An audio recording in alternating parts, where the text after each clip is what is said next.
Problem से solution तक, astro तक, नो योर फेट। ओम नमः शिवाय। मैं हूं ज्योतिषाचार्य के.एम. सिन्हा और एस्ट्रो तक पर आप सभी का बहुत बहुत स्वागत है।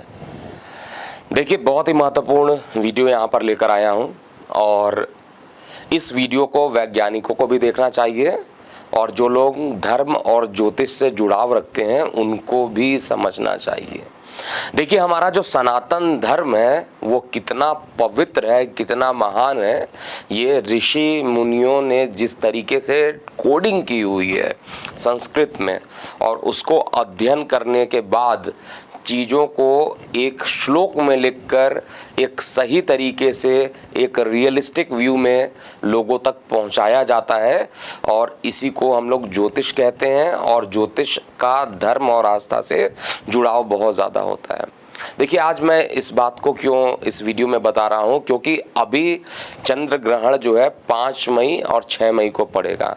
आप सभी लोगों को पता है कि ये जो ग्रहण पड़ेगा रात्रि 8:45 से लेकर और ये अगले दिन यानी 6 तारीख की सुबह 1:02 तक ये ग्रहण लगने वाला है। ये भारतीय समय अनुसार है और भारत में भी दिखाई देगा, ये कन्फर्म हो। और ये उप छाया ग्रह चंद्र ग्रहण होगा। लेकिन अब हम बात करते हैं, जब भी देखिए बात होती है सूर्य ग्रहण की या चंद्र ग्रहण की, वैज्ञानिक लोग जो है वो काफ़ी डिबेट करने लगते हैं। और एस्ट्रोलॉजी जो है वो हमेशा एस्ट्रोनॉमी और एस्ट्रोलॉजी से मिलकर ही बना हुआ है। तो जब आप एस्ट्रोनॉमी जानते हैं, आप एस्ट्रोफिजिक्स जानते हैं, तो आप एस्ट्रोलॉजी पर क्यों नहीं विश्वास करते हैं? नंबर 1, सबसे पहला प्रश्न ये उठता है कि जब सूर्य ग्रहण और जब चंद्र ग्रहण पड़ता है तो उस समय ऐसा क्या हो जाता है कि हम लोग को मना किया जाता है कि घर से बाहर ना निकलिए, इसको नग्न आंखों से नहीं देखना चाहिए। आखिर इसके पीछे वैज्ञानिक रीज़न क्या है? और कई ऐसे प्रश्न हैं कि जब ये ग्रहण पड़ता है तो कलर चेंज हो जाता है। जैसे अभी चंद्र ग्रहण होगा तो मैं चंद्र ग्रहण पर ही आपको सीधा बात करूंगा, सूर्य ग्रहण पर ऑलरेडी बात किया जा चुका है। तो जब चंद्र ग्रहण पड़ता है तो चंद्रमा का जो कलर होता है, अगर पूर्ण चंद्र ग्रहण होता है तो आप देखिएगा रेडिश कलर का हो जाता है, ब्लड मून टाइप का आपको दिखाई देता है।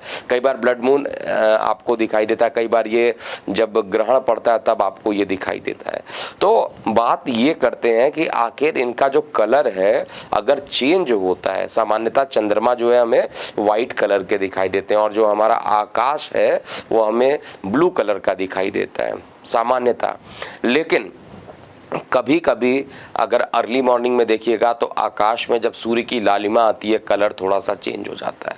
इसके अलावा जब ग्रहण पड़ता है, विशेष रूप से जब मैं ब्लड मून की बात कर रहा हूँ, यानी रक्त कलर का जो मून आपको दिखाई देता है ग्रहण के दौरान, वो भी पूर्ण चंद्र ग्रहण के दौरान। इस समय तो पेनम्ब्रल लूनर इक्लिप्स बन रहा है तो आपको नहीं दिखाई देगा, मटमैले टाइप का दिखाई देगा, लेकिन कलर चेंज हो रहा है।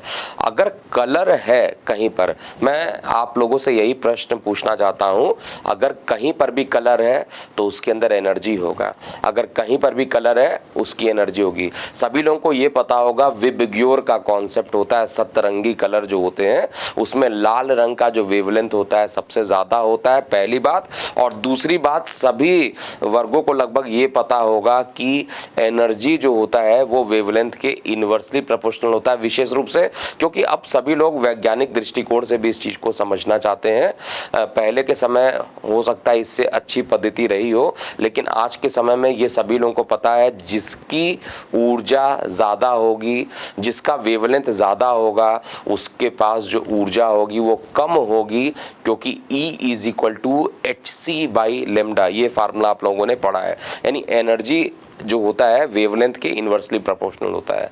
अब वेवलेंथ अगर आपका जब सूर्य उदित होते हैं सबसे पहले लालिमा आती है, इंफ्रारेड रेज आता है, उसके बाद सूर्य जैसे जैसे ऊपर की ओर जाते हैं हमारे क्षितिज से, यानी जिसको हम लोग क्षितिज वाला जो पोर्शन कहते हैं, वहाँ से जैसे ये ऊपर की ओर जाते हैं हमारा जो आसमान होता है वो पूरे तरीके से ब्लू कलर का दिखाई देता है, क्योंकि यहाँ पर स्कैटरिंग की फिनोमिना होती है। इस ऐड को स्किप करना तो बहुत मुश्किल है, पर लाइफ की प्रॉब्लम्स का सलूशन ढूंढना आसान। प्रॉब्लम से सलूशन तक, एस्ट्रो तक, नो योर फेट।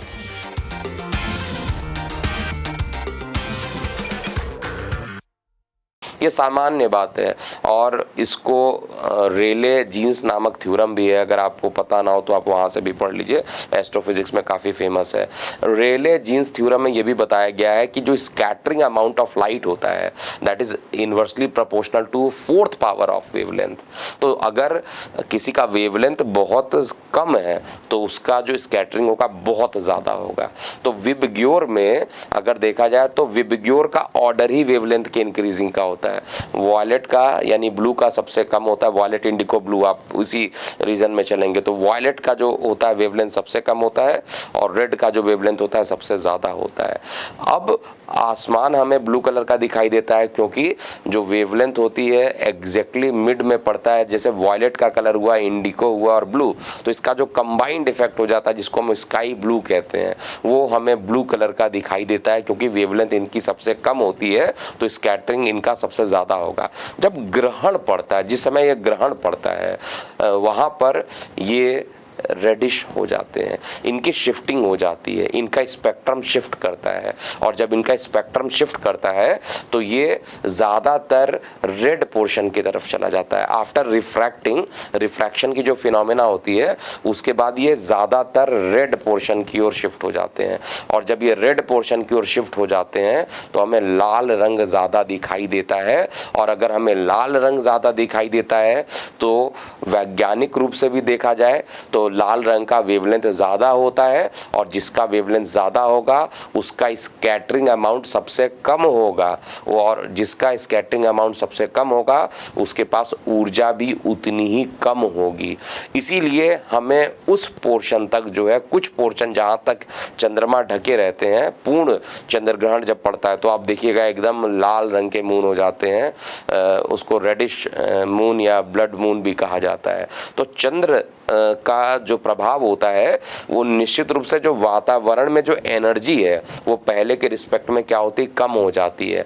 और जब पहले के रिस्पेक्ट में ये एनर्जी कम होती है तो निश्चित रूप से मैं ये कह सकता हूँ कि एनर्जी अगर कम है तो हमारे जीव जंतुओं के लिए पर्यावरण में एनर्जी का सोर्स अगर कम हो गया तो वो भी अचानक से अगर कम हो जाता है, क्योंकि हमारा जो सन होता है वो ग्रेजुअली ईस्ट में राइज करता है, सेट जो वेस्ट में होता है। सारे प्लैनेट जो होता है इक्लिप्टिक पाथ पर ही रहते हैं और 23.5 डिग्री का इनका जो इंक्लाइनेशन होता है अर्थ के रिस्पेक्ट में उसी पर मूव करते रहते हैं। तो होता क्या है बेसिकली, जब सूर्य हमें दिखाई देता है तो ये एकदम से एनर्जी ऐसा नहीं होता है कि 40 डिग्री एकदम से बढ़ जाए। अगर आप देखिएगा तो पहले धीरे धीरे टेम्परेचर बढ़ता है, फिर मैक्सिमा जाता है और धीरे धीरे कम होता है। मतलब साइनोसॉइडल तरीके से ये मूव करता है, साइन वेव की तरह ये मूव करता है। मेरे ख्याल से इस बात से वैज्ञानिक लोग भी डिसएग्री नहीं करेंगे।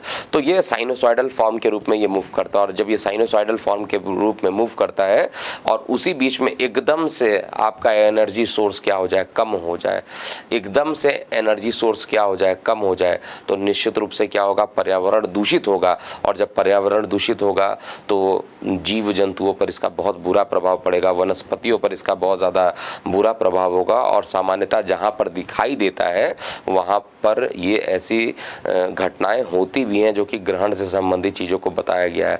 ये अलग बात है कि राहु और केतु को लोग कहते हैं कि ये मायावी हैं और ये राहु केतु का फॉर्मेशन ऑलरेडी जो एक्सिस होता है अर्थ का और मून का, ये जब काटते हैं तो वहाँ पर 2 पॉइंट आता है और जब ये पांचों एक पॉइंट में आते हैं, सूर्य, राहु, पृथ्वी, केतु और साथ में चंद्रमा, जब ये सभी एक नोड में आ जाते हैं, एक लाइन में आ जाते हैं, तब जाकर हमको ग्रहण दिखाई देता है। और ये जो ग्रहण पड़ता है इसको हम लोग चंद्र ग्रहण कहते हैं, क्योंकि लाइट जो है सूर्य की टकराती है किस पर, पृथ्वी पर, और पृथ्वी पर टकराकर स्कैटर करती है और स्कैटरिंग के दौरान जो होता है यहाँ पर इनकी शिफ्टिंग हो जाती है और शिफ्टिंग जो होता है वो वेवलेंथ के इन्वर्सली प्रोपोर्शनल होता है, उसके 4 टाइम पावर के इन्वर्सली प्रोपोर्शनल होता है। तो अमाउंट आपका वेवलेंथ कम होगा तो निश्चित रूप से आपकी एनर्जी क्या होगी, अगर वेवलेंथ आपकी बढ़ जाती है तो एनर्जी क्या होगी, आपकी कम होगी। तो एनर्जी का कम होना ही एक्चुअली में ग्रहण का निगेटिव प्रभाव को बताता है और यही बातों को हम लोग को समझना चाहिए। ज्योतिष कितना महान है और ज्योतिष में जितनी भी वर्ड्स लिखे हैं सबकी कोडिंग बहुत प्रॉपर की गई है। हाँ, हमें इसकी कोडिंग को सही तरीके से रिप्रेजेंट करने की ज़रूरत है और इस जानकारी जानकारी पर आप अपनी प्रतिक्रियाएं ज़रूर लिखिएगा कमेंट सेक्शन में।